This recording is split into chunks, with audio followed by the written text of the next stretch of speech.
Hello， 大家好，我是杨蒙恩啊。那个，我之前是个，我刚刚表演了一个忘词儿，好是吧？没有，因为前面刚连的忘词儿，然后在我后面后台的时候，我特别的紧张，然后我说语气传染，我不如先得吧，我说是。其实这样，今天聊一下我之前的一些生活。我之前是跳街舞的，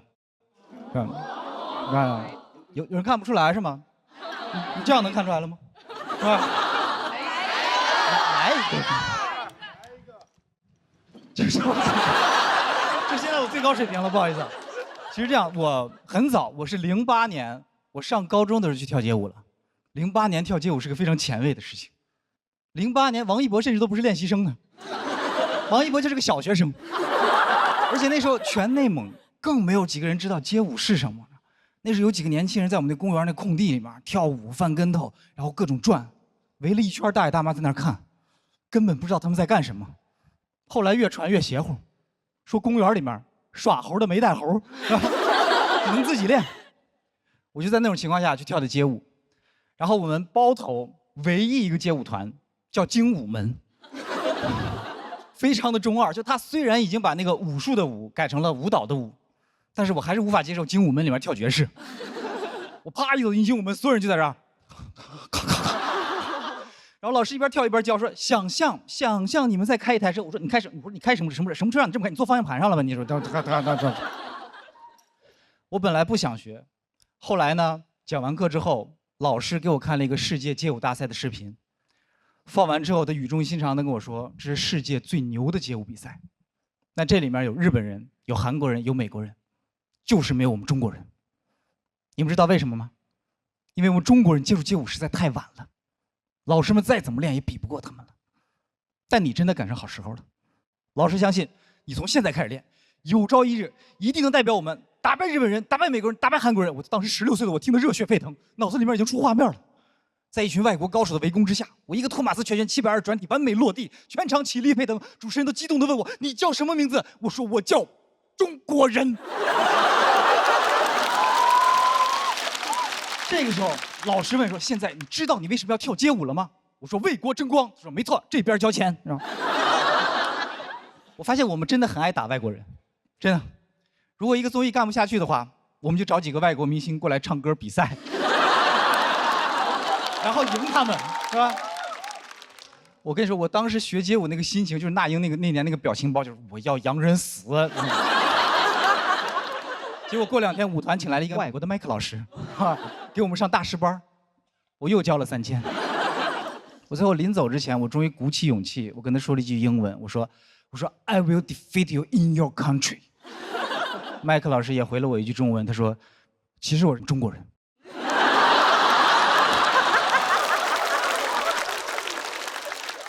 就是从那时候开始，我发现我的爱国心就被利用了，而且我回想起来，发现我最开始想跳街舞，不是想要为国争光，我当时就想吸引女生。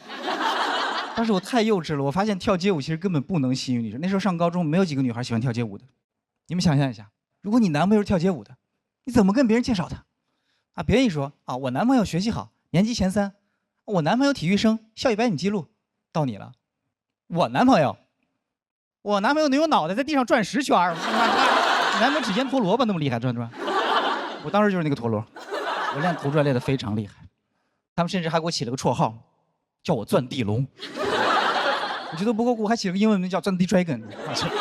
钻地 dragon 就是拼音钻地 dragon。然后我本来还觉得挺酷的，后来直到有一回我去外地参加那个街舞比赛。他那个比赛是他介绍选手上场的时候，他是把你来自哪里和你的外号连在一起介绍出来。我刚说我家乡是包头市，我当时下面已经很唏嘘了，我说包头钻地龙，我这听起来是不是有点愚蠢呀？结果我没想到那个 DJ 比我想象中还要愚蠢，他操的时尚又浑厚的口音开始介绍我说：“哦，接下来这位选手是包着头的钻地龙。”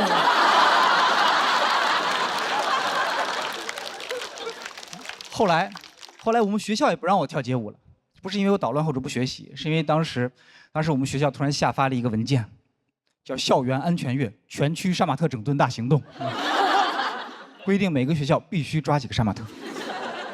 在我们学校没有杀马特。教导主任就说：“把那个钻地龙给我找过来，把钻地龙给我找过来。”他揪着我说：“你是杀马特。”我说：“我不是杀马特。”他说：“你就是杀马特。”我说：“你凭什么说我是杀马特？”他说：“你把你的左眼露出来，再跟我说话。”后来教导主任就跟我说：“我现在不管你到底是不是杀马特，我们只按照上面的要求办事儿。这个学校从此以后就不能有街舞。”我的天，太严格了！小小年纪我就感受到什么叫教务处通知一下来，我们社团就没了。然后那个时候我也高3了，然后我就去舞团，我说我就不跳街舞了，我要去考大学了。然后我离开街舞团那天，当时跟我一起跳街舞那些孩子们都非常的难过，然后他们含着泪问我说：“杨蒙恩，你真的不跳街舞了吗？你不跳街舞了，那中国街舞怎么办？”我说这么重要吗？我说我对中国街舞这么重要吗？中国街舞不能等我2年吗？还是怎么着？中国街舞也不招本科啊？就算以后街舞跳再厉害，满天飞各种转，一不小心啪，学位证掉地上了，中国街舞界一片唏嘘。哎呀，这个大学生呀，这是。中国街舞到现在都不知道他失去了我这个本科生。但中国街舞现在有很多世界冠军，所以我想说，爱国不是你一定要赢谁，就是我们只要做自己真正热爱的事儿，就可以为国争光。谢谢大家，我是杨蒙恩。大家好，我是杨蒙恩。终于回来上节目了。谢谢，就等这句话，谢谢。真的，不然我现在每天打开小某书，他在那儿给我推荐，猜你想搜，杨蒙恩去哪儿了？我跟你说，人一旦从网上消失了之后，别人就会觉得你出了什么问题。我还收到那网友啊发私信关心我说：“蒙恩，看你好久没有发微博了，不知道是不是你的感情出了一些问题？”我是《再见爱人》导演组的导演，有没有兴趣？我说 OK。朋友们，我这2年什么都没有发生，真的没有任何事。我这2年一直在准备出国留学。我去年1整年我都在学英语，然后考了托福，然后年底成功报考了纽约大学电影系的研究生。厉害吧，厉害吧？但是我没考上。我没考上，给我干懵了，知道吗？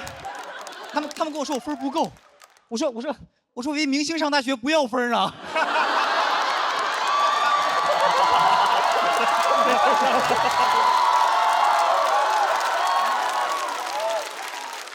开玩笑，我不是明星啊。是的，我面试的时候我还跟他们假装谦虚呢，我想说我自己是个小有名气的演员，我说I'm a little famous。下来一复盘，果然英语没写好。英语里面，little 是有一点 ，little 是几乎一点都没有。哎，我还跟人要奖学金呢，我奖学金我也不会说。I want you give me money, give me money. I need money, I need money。我这个面试总结下来就4个字儿。敲诈勒索，人那边也纳闷呢，说：“哎，今天面试一小伙子，一点名气都没有，还跟我说觉得自己巨牛。”我当时就不应该跟这些老外谦虚，我看 I'm little, I'm superstar, icon, influencer, 爱奇艺 SVIP 会员，是吧？只要我愿意为这个面试结果，我可以抢先看。我跟你说，我也就在现场这样讲着吧。这个段子能播了以后，你们看吧，那些 VIP 们呢，肯定在那发弹幕呢，什么 famous 是形容词，不能跟在 little 的后面。就你们英语好的，就你们英语好。他急了，我就是急了。我就刚跟弹幕吵了个架，不好意思。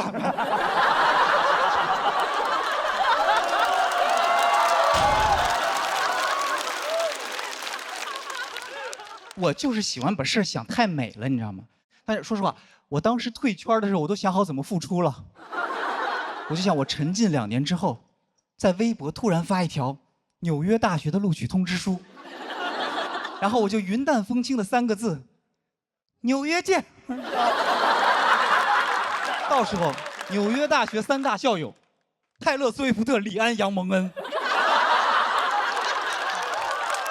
我都差点给李安发私信，我说学长，咱们学校在哪儿买脸盆呀？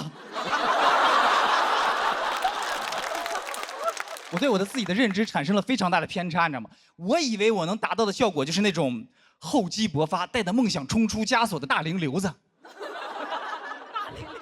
但实际上的我就那种每年高考里面新人文人物，是吧？6旬老汉第18次参加高考，喜得176分。最后大家佩服，都不是因为我取得了什么耀眼的成绩，大家就是纯惊叹，这老登还有气儿学呢。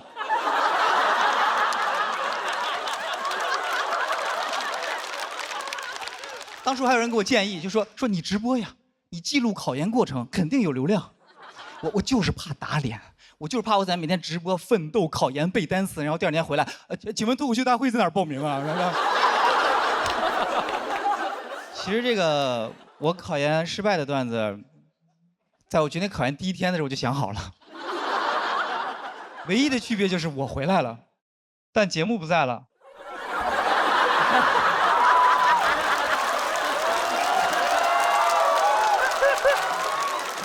我真的回来以后，我朋友们跟我吃饭呢，聊的都是我熟悉的人和事儿，但用的都是我听不懂的词儿。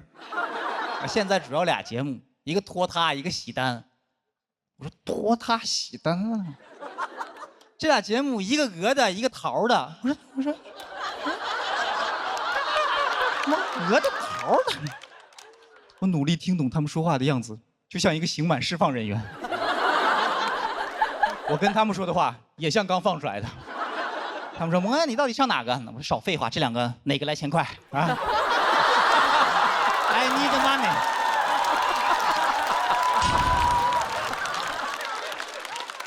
然后他们给我讲这2年行业有多激烈，对吧？有人塌房了，有人聊粉丝被爆了，有人被女友锤了，然后女性主义脱口秀遍地开花了。我听起来就感觉脱口秀这2年的发展好像就是女演员一直在上桌，男演员一直在上炕。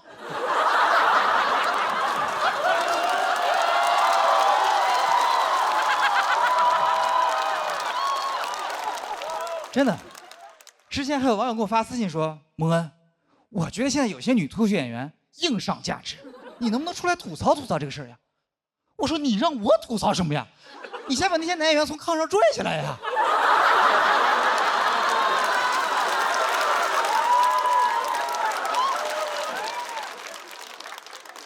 这个没有影射同行的意思，就是真的是这样的。然后杨丽还问我，说：“杨哥，这2年你发生的事儿，你就一点儿也不知道吗？”我说：“对呀，我真的不知道。我为了学英语，我关了朋友圈，我卸载了微博，然后一切社交软件我都远离，避免打扰。”他听完之后，他都惊呆了。他说：“天哪，就这都没考上吗？”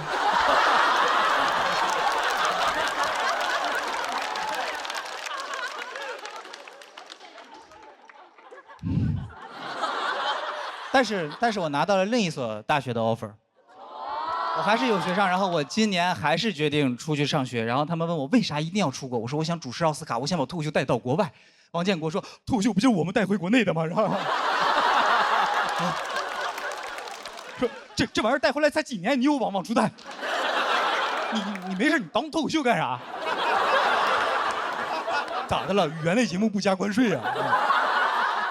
然后我在开放麦突然练的，就是双方谈妥了。我说打这么半天，把我段子给我打飞了，是吧？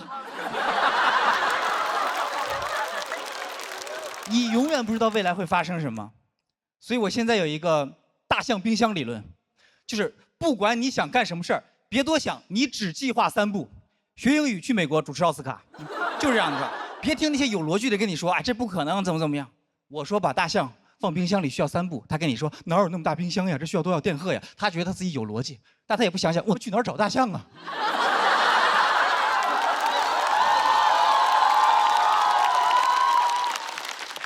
其实就是很多人都觉得你实现梦想才是成功，但我自己觉得就是，当我去追的那一刻，我就已经成功了。虽然最后没有成为李安导演的校友，还是有些遗憾。